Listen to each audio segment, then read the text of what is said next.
Vincent Malloy is 7 years old. He's always polite and does what he's told. For a boy of his age, he's considerate and nice.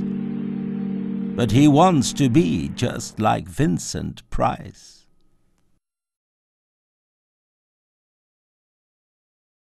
He doesn't mind living with his sister, dog, and cats, though he'd rather share a home with spiders and bats. Derry could reflect on the horrors he's invented and wander dark hallways alone and tormented.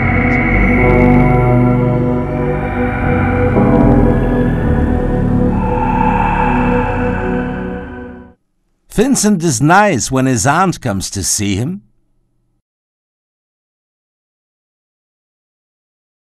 But imagines dipping her in wax for his wax museum.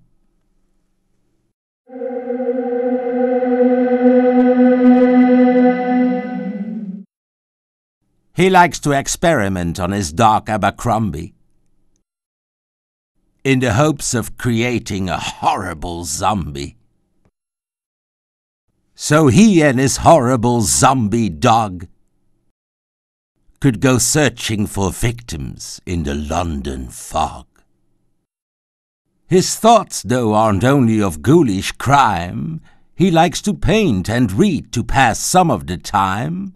While other kids read books like Go, Jane, Go, Vincent's favorite author is Edgar Allan Poe.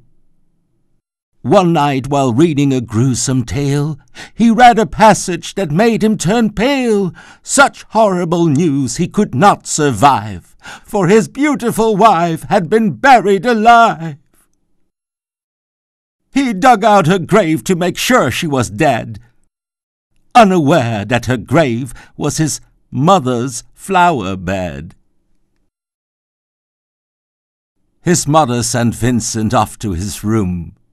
He knew he'd been banished to the Tower of Doom, where he was sentenced to spend the rest of his life alone with the portrait of his beautiful wife.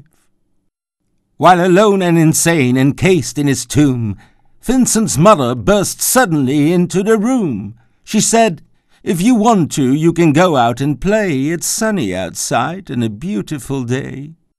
Vincent tried to talk, but he just couldn't speak. The years of isolation had made him quite weak. So he took out some paper and scrawled with a pen, "I'm possessed by this house and can never leave it again." His mother said, "You're not possessed and you're not almost dead. These games that you play are all in your head. You're not Vincent Price, you're Vincent Malloy. You're not tormented or insane, you're just a young boy. You're 7 years old and you are my son, and I want you to get outside and have some real fun." Her anger now spent, she walked out through the hall, and while Vincent backed slowly against the wall, the room started to sway, to shiver and creak. His horrid insanity has reached its peak. He saw Abercrombie, his zombie slave, and heard his wife call from beyond the grave. She spoke from her coffin and made ghoulish demands, while through cracking walls reached skeleton hands. Every horror in his life that had crept through his dreams swept his mad laughter to terrified screams. To escape his madness, he reached for the door, but fell limp and lifeless down on the floor. His voice was soft and very slow, as he quoted The Raven from Edgar Allan Poe.